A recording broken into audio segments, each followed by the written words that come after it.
Assalamualaikum warahmatullahi wabarakatuh. Perkenalkeun nami abdi Siti Salpanadila ti kelas 7 tilu. Abdi bade ngadongeng anu judulna Si Kabayan Ngalatutut. Ceuk ninina. Kabayan, ulah hees beurang teuing, eueuh pisan gawe sia mah ngala-ngalatutut atuh ari nyatu mah kudu jeung lauk, ceuk si Kabayan.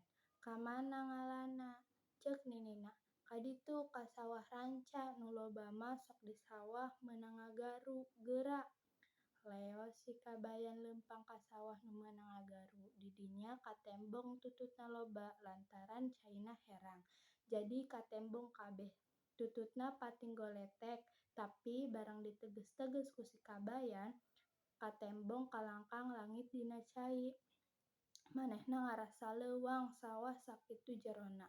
Padahal mah teu aya sajengke-jengke acan siga jero sote ku kalangkang langit.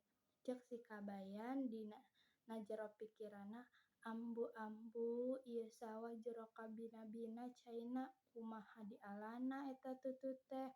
Lamun nepi ka teu meunang aing era teuing ku nini, tapi eta tutut teh sok diala ku jalma, deuk dileugeutan bae ku aing. Geus kitu mah leos si Kabayan ngalaleugeut. Heut barang geus meunang dibelikeun kana nyere dijejeuran ku awi panjang sebab pikiranna deuk di kajauhan bae moal deukeut-deukeut sieun ti kecebur. Bur si Kabayan ngadekul ngaleugeutan tutut teh sapoe jemput, tapi henteu aya bebeunanganana. Ngan ukur hiji dua bae. Kitu oge lain beunang ku leugeut beunang sote lantaran ku kabeneran bae tututna keur calanggap talapokna kateplekan ku leugeut tuluy nyakop.